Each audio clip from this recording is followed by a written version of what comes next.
भारत जड़ा कहना कि जी मैं ही आलमी ताकत हाँ, मैं ही सारा कुछ हाँ। मोदी दा भारत कहते हैं कि जी हम किसी से पीछे नहीं, हम सबसे आगे हैं। चीन नाल भी कहना असं टक्कर ले लवांगे।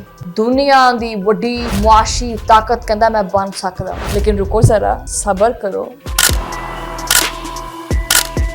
चीन दे सामने आंदे सारी नई दिल्ली दियां लत्तां कंबण लग पैंदियां ते ये जिहड़ी नई दिल्ली है ये इन्नी मोहताज जी क्यों हो जाती है? आखिर मसला की है? किस गल दी कहानी है चीन दे सामने? ये की हो गया विचों विच? भारत वास्ते सिर्फ एक पड़ोसी मुल्क नहीं है बल्कि एक ऐसा हरीफ है जिहदे नाल भारत बैक वक्त मुकाबला भी कहंदे करदा पिया और नालों नाल तजारत ते कारोबार भी करदा पिया। एक दूजे दे खिलाफ सख्त बयानात भी चलदे ने, कशीदगी भी आपदी जगह ते हैगी है, लेकिन दूसरे पासे तजारत दे बूहे भी खुले हुए हैं। यानी मामला गड़बड़ जो है, मामला कुछ हो रही है कि चीन दे नाल नाराजगी भी रखनी है और चीन नू अपनी जरूरत के हिसाब नाल इस्तेमाल भी करना है, क्योंकि चीन इंडिया की जरूरत भी है और यही मोदी हुकूमत की सब तो वड्डी मुश्किल भी है। मतलब इस टाइम मोदी नू समझ नहीं आता पाया कि मैं की करा, मैं चीन दे नेड़े लगा या मैं चीन तो दूर जावां, मैं चीन दे नाल हथ मिलावां या उहदा हथ ही कर देवां। समझो बाहर है ना, क्योंकि मुहताज भी है इंडिया चीन दा। चीन दे नाल अगर वाकई मुकाबला करना हैगा तां सिर्फ और सिर्फ सरहद दे उत्ते फौज खड़ी करन नाल एक काम नहीं चलना। चीन दा मुकाबला तुसी सोचो भी ना कि तुसी कर सकते हैं। उहदे वास्ते ऑब्वियसली मजबूत मईशत चाहिदी है, सनत चाहिदी है, जदीद टेक्नोलॉजी चाहिदी है और तुहाडे कोले की है? कुछ भी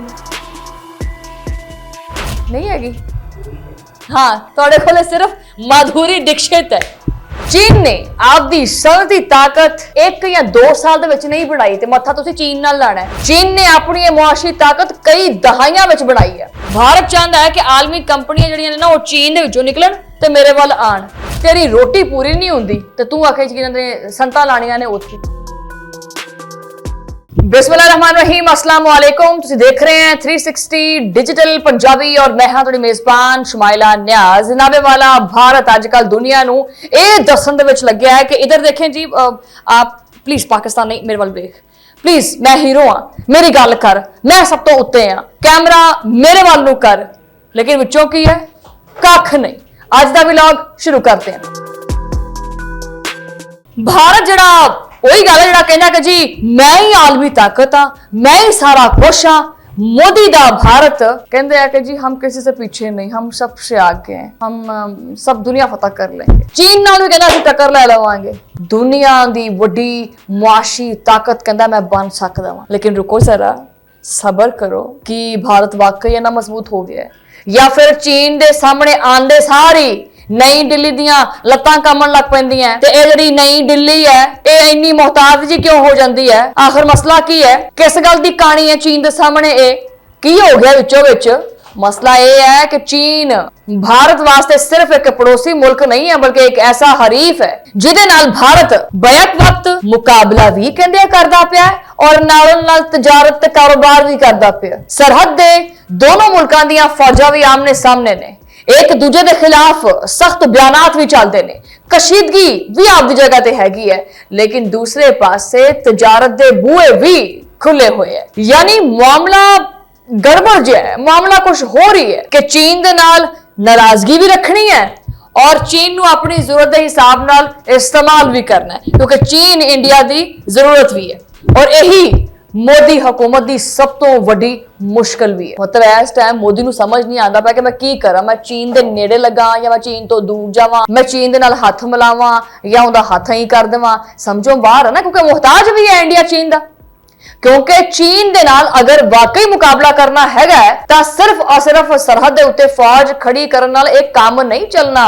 चीन दा मुकाबला तुसी सोचो भी ना कि तुसी कर सकते हैं। उहदे वास्ते ऑब्वियसली मजबूत मईशत चाहिदी है, सनत चाहिदी है, जदीद टेक्नोलॉजी चाहिदी है और पैदावार दी एक वड्डी सलाहियत चाहिदी है। और तुहाडे कोले की है? कुछ भी नहीं। तुहाडे कोले सिर्फ और सिर्फ बॉलीवुड दे एक्टर ही बचे ने, सलमान खान ते ओ अक्षय कुमार ते पता नहीं और केड़े-केड़े, एक शाहरुख खान भी है। तुहाडे कोल हाँ सनी देओल, बस यही ने। तुहाडे कोले कुछ नहीं है, तुसी फिल्मां बनाया करो। भारत का दावा है कि दुनिया चीन का मुतबादल तलाश करती पई और भारत आपदी जगह नूं पुर कर सकता है। सोचियो भी ना, तुहाडे कोले ना तां ਲੈਵਲ ਆਫ ਵਿਜ਼ਡਮ ਹੈਗਾ ਔਰ ਨਾ ਤੁਹਾਡੇ ਕੋਲ ਜਿਗਰਾ ਹੈਗਾ ਔਰ ਨਾ ਤੁਹਾਡੀ ਕੋਈ ਇੰਨੀ ਔਕਾਤ ਔਰ ਵੈਲਿਊ ਹੈਗੀ ਹੈ, ਨਹੀਂ ਹੈਗੀ। ਹਾਂ, ਤੁਹਾਡੇ ਕੋਲ ਸਿਰਫ ਮਾਧੁਰੀ ਦੀਕਸ਼ਿਤ ਹੈ।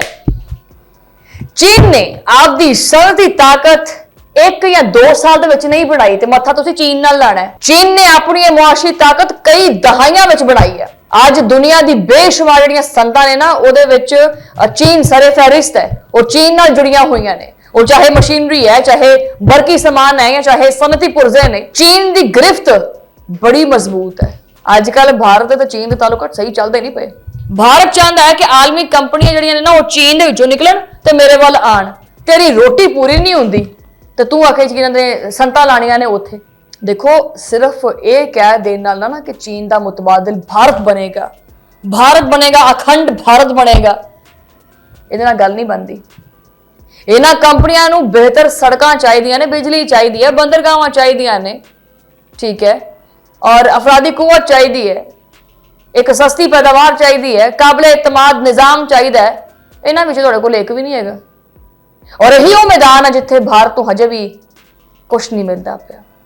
ਹਜੇ ਵੀ ਭਾਰਤ ਪੂਰੀ ਦੁਨੀਆ ਦੇ ਵਿੱਚ ਆਪਣੇ ਆਪ ਨੂੰ ਸਿਰਫ ਸਾਬਤ ਕਰਨ ਤੇ ਲੱਗਿਆ ਹੋਇਆ ਹੈ ਕਿ ਮੈਂ ਵੀ ਦੁਨੀਆ ਦੇ ਨਕਸ਼ੇ ਤੇ ਹੈਗਾ ਵਾਂ, ਮੇਰਾ ਵੀ ਕੋਈ ਨਾਮੋ ਨਿਸ਼ਾਨ ਹੈਗਾ, ਮੇਰਾ ਵੀ ਕੋਈ ਵਜੂਦ ਹੈਗਾ। ਯਾਨੀ ਮੋਦੀ ਹਕੂਮਤ ਭਾਰਤ ਨੂੰ ਦੁਨੀਆ ਦੀ ਸਭ ਤੋਂ ਵੱਡੀ ਮਈਸ਼ਤਾਂ ਦੇ ਵਿੱਚ ਜਿਹਨਾਂ ਨਾਲ ਸ਼ੁਮਾਰ ਕਰਦੀ ਹੈ। ਮੁਆਸ਼ੀ ਤਰੱਕੀ ਦੇ ਜਿਹੜੇ ਅਦਾਦੋ ਸ਼ੁਮਾਰ ਨੇ ਉਹ ਪੇਸ਼ ਕੀਤੇ ਜਾਂਦੇ ਹੈ, ਲੇਕਿਨ ਦੂਜੇ ਪਾਸੇ ਭਾਰਤੀ ਰੁਪਏ ਦੀ ਕਦਰ ਜਿਹੜੀ ਹੈ ਨਾ ਉਹਦਾ ਲੱਕ ਹੀ ਟੁੱਟਿਆ ਪਿਆ। ਸੋ ਲਿਹਾਜ਼ਾ ਮੈਂ ਦੇਖੋ ਪਿਛਲਾ ਵਲੌਗ ਵੀ ਮੈਂ ਕੀਤਾ ਸੀ, ਅਸੀਂ ਗੱਲ ਕਦੀ ਐਵੇਂ ਹੀ ਹਵਾਸ਼ ਨਹੀਂ ਕਰ ਦਿੰਦੀ। ਤੁਸੀਂ ਜਾ ਕੇ ਸਾਰੇ ਫੈਕਟਸ ਚੈੱਕ ਕਰ ਸਕਦੇ ਆ ਵੀ ਕੀ ਚੱਲਦਾ ਪਿਆ।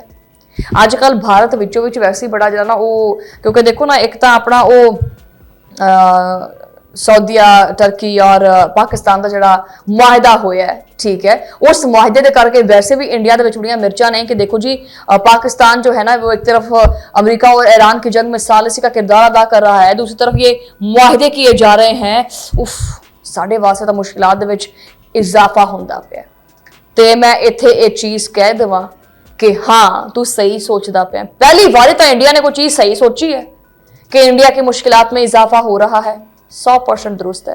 लेकिन इत्थे ये भी कहना पड़ेगा कि अभी तो पार्टी शुरू हुई है मेरे दोस्त। लेकिन व्लॉग करते हैं इत्थे खत्म। तुहानू मुलाकात होएगी अगले व्लॉग दे विच, उदों लई ऐलानी के बाद।